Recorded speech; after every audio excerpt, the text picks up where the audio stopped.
Amelia Hart was not carrying a child of love. She was carrying the proof of her father's madness. Jeremiah Hart believed the whispers of a desert prophet. He became convinced that only the blood of his own daughter could make the ritual pure. He locked her away like livestock. He condemned her to a nightmare no daughter should ever endure. Every night her cries shook the walls of that place. Every morning the cult women washed the floors as if pain could be scrubbed away. By the time she reached 6 months pregnant, Amelia no longer begged for mercy. She prayed only for one thing: escape. The Utah sun was cruel, and the sandstone cliffs of Monument Valley rose like watchtowers around her. One night, when the guards drank themselves into stupor, she slipped through a broken corral fence. Her dress was torn and filthy. Her swollen belly made every step torture. Bare feet split open on sharp rock. Her breath came in broken sobs. The desert dogs barked in the distance. Somewhere behind her, torches flickered in the dark, but she kept running. She ran until her vision turned white. She ran until the world tilted sideways. When she fell, her hands clutched her belly as if she could shield the unborn child. Her lips parted in a whisper. "It hurts inside too."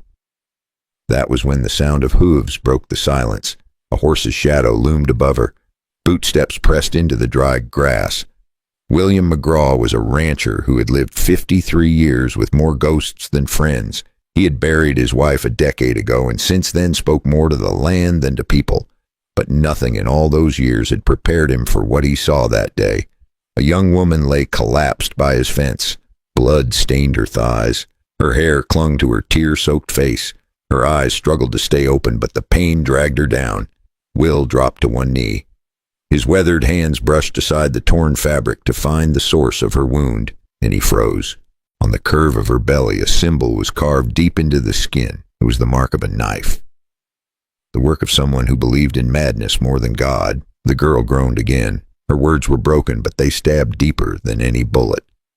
"It hurts inside, too." Will gathered her into his arms. The desert wind carried only silence, but silence in the west was never to be trusted. Somewhere out there a father was hunting for his daughter.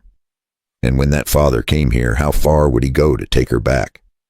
Will carried Amelia into his cabin. The old boards creaked under his boots as he laid her on the only bed he had. She was pale, lips dry, and breathing shallow. For a moment he thought he might lose her right there. He fetched a bowl of water, cleaned the dirt from her wounds, and wrapped her belly with strips of cloth. The mark on her skin made his stomach twist. He had branded cattle in his time, but never had he seen a man do that to his own child. Amelia stirred in her sleep. Her hand reached out, gripping his wrist like she was drowning. When her eyes opened, they were filled with fear, but also something else, hope. She whispered, almost ashamed of the truth spilling out, "My father did this, Jeremiah Hart." Will froze. He knew that name. Everyone in Escalante knew it. Jeremiah was a respected ranch owner once, before he fell under the sway of a preacher who claimed to hear God in the desert wind. Will shook his head.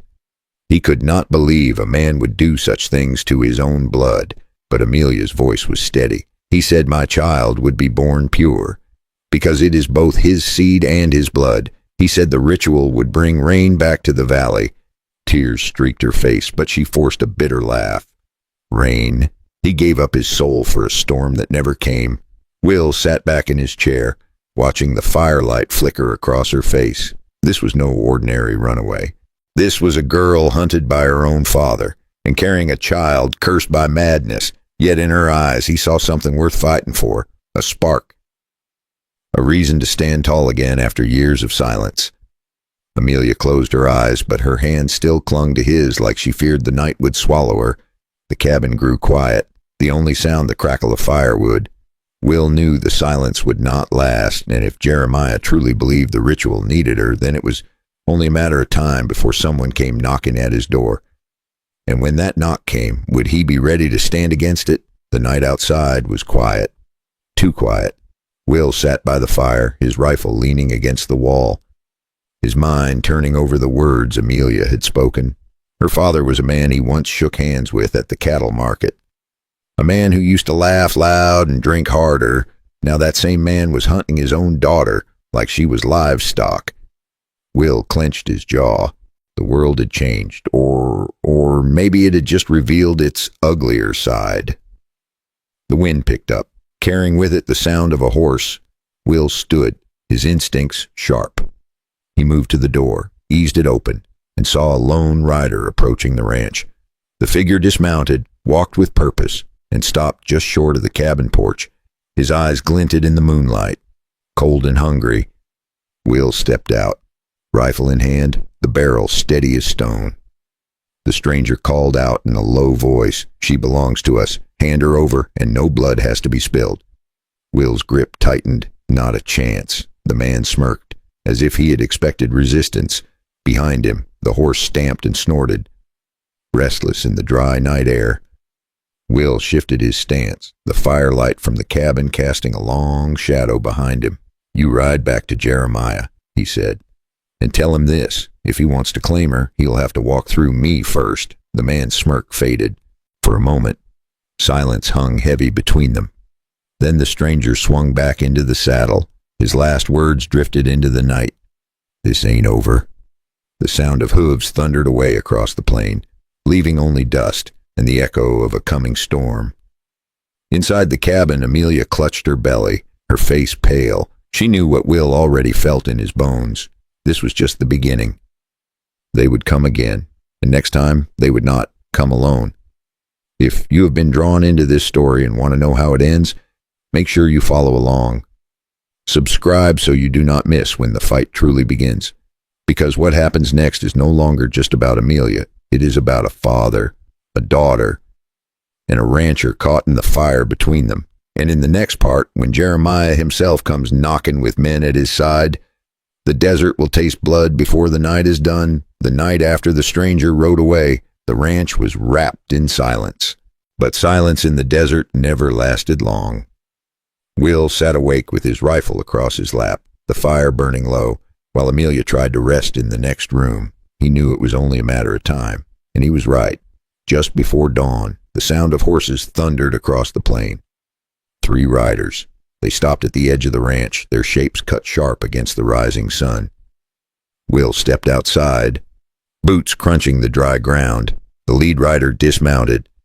Even before he lifted his head, Will knew who it was. Jeremiah Hart. The man looked older, meaner, his eyes burning with something that was part madness and part grief. He was not alone. 2 men followed, rough-looking, guns at their sides. Will raised his rifle, voice steady as stone. "You best turn around." Jeremiah's jaw clenched. "She's mine," he said. "That girl belongs to me." Will shook his head. "She is no one's property." Before another word could be spoken, one of the hired men drew. The crack of gunfire split the morning. Will dropped low, fired back, and the first man tumbled into the dust. The second charged forward, but Will's shot caught him in the chest, throwing him off his feet. Smoke hung heavy in the air, and Will staggered as a bullet grazed his shoulder. Blood soaked through his shirt, but he kept the rifle aimed square at Jeremiah. The old rancher's breath came ragged. One squeeze of the trigger, and it would all be over. Jeremiah froze, eyes wide. For the first time, the fire in his stare flickered. Behind Will, Amelia stumbled onto the porch, her voice breaking. "Please, do not kill him. He's still my father." Will's finger tightened, then slowly eased off the trigger. The rifle lowered. Jeremiah's face twisted, torn between rage and something else. He looked at his daughter, and for a heartbeat there was pity, even sorrow. Then his eyes hardened again. "Another girl will take your place," he muttered. And with that, he mounted his horse and rode into the horizon. Amelia fell to her knees, tears streaking her face, not sure if she had saved her father or only postponed the curse he carried. Will pressed his hand against his wound, his body shaking but his resolve unbroken. The desert was quiet again. But in that quiet, a new question rose. If Jeremiah would not stop, how could Amelia and her unborn child ever be safe? The gun smoke faded, and the desert returned to silence. Will's shoulder burned, but he kept standing. Jeremiah was gone, leaving only dust in his wake. Amelia knelt in the doorway, her tears falling onto the porch boards. For the first time in years, she felt the grip of fear loosen. She had been spared, at least for now. Days turned into weeks. The ranch slowly became more than just a refuge. It became a home. Amelia tended the small garden out back, her swollen belly moving with each careful step.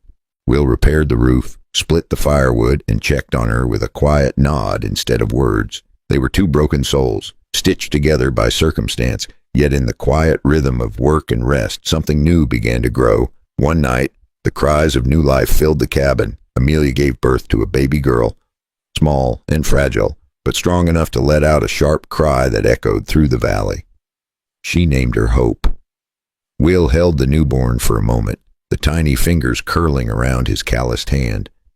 A man who thought his best years were behind him suddenly felt something stir inside. It was not just duty.